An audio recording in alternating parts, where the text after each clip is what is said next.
I was rereading some of Jarvis Masters' story. You may know he's been on death row for forever for a crime he did not commit, apparently.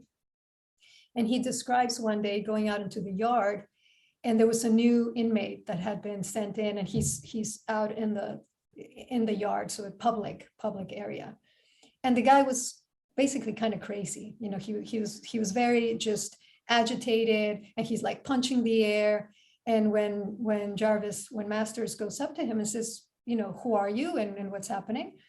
The guy basically just goes on this rant. He says, you know, they just think that I'm a coward, and the cops think that I'm a coward, and the guys from whatever gang, they think that I'm a coward, and I'm going to show them that I'm not a coward.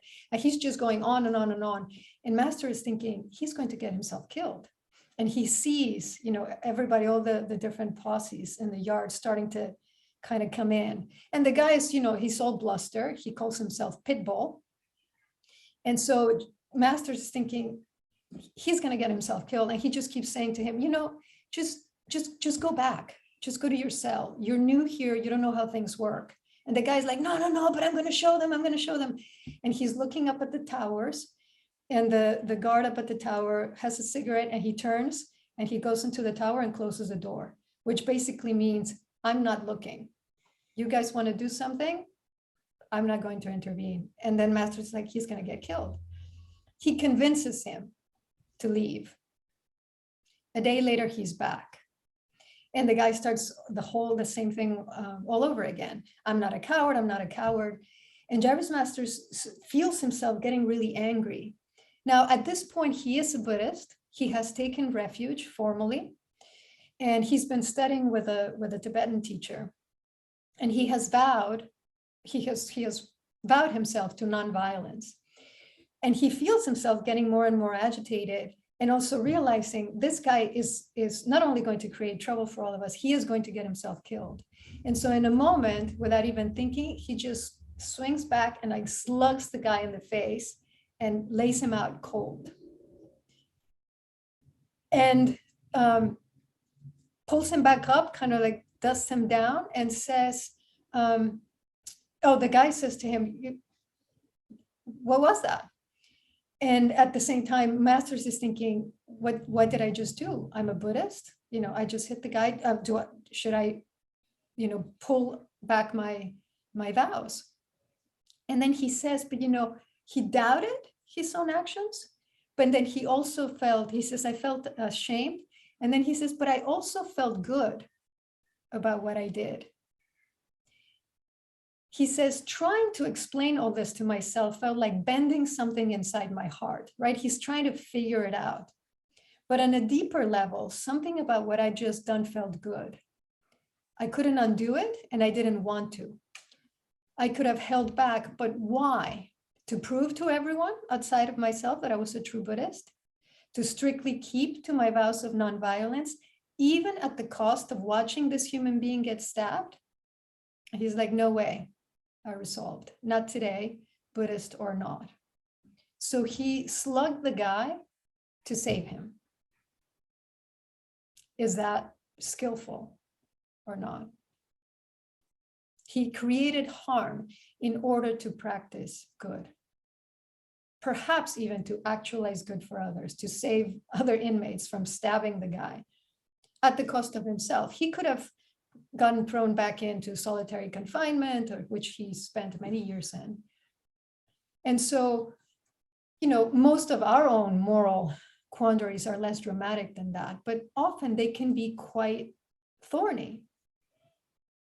You know, maybe your child asks a question about a relative, and you're not sure, given how old your child is, given their age, that telling the truth is what's needed in that moment. And so you lie to protect them. And it is a lie.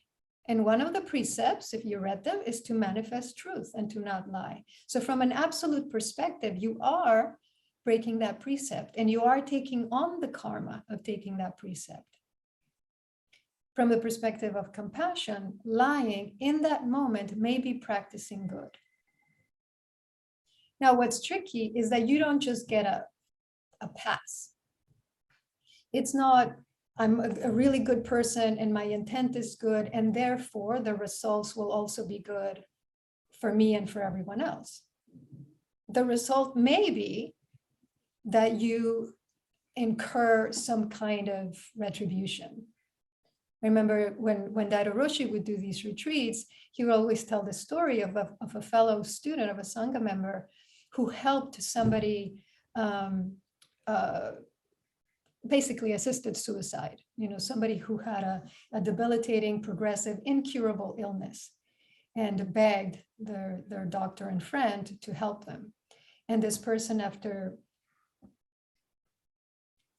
extensive reflection and practice and soul searching, decided to do it, decided to help them.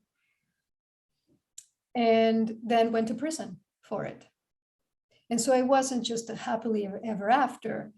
There were consequences, but the person acted out of what they in that moment felt was the most compassionate act for their friend, right, for this person.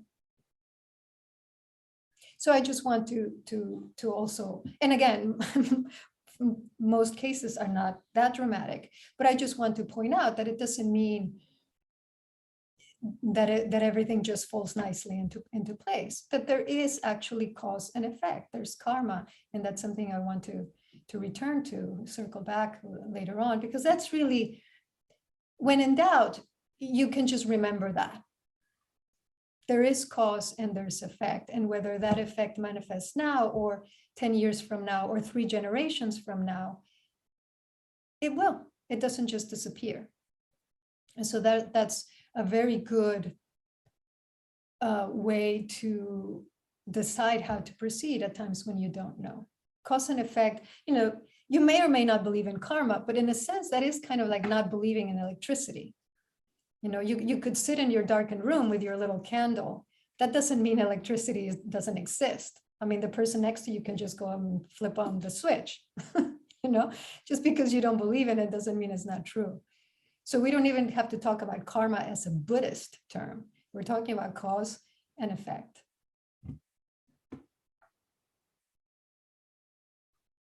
And so if we take as the foundation the understanding that every action we take, every word we say, every thought we think has a real and sometimes lasting effect on the world around us, then we're starting from the right place. Because again, it's true. And that doesn't mean then we should just freak out, and not do anything. It just means to remember, this is very much a tightly woven net. And I may never fully understand the consequences of all my actions. In fact, most likely I won't.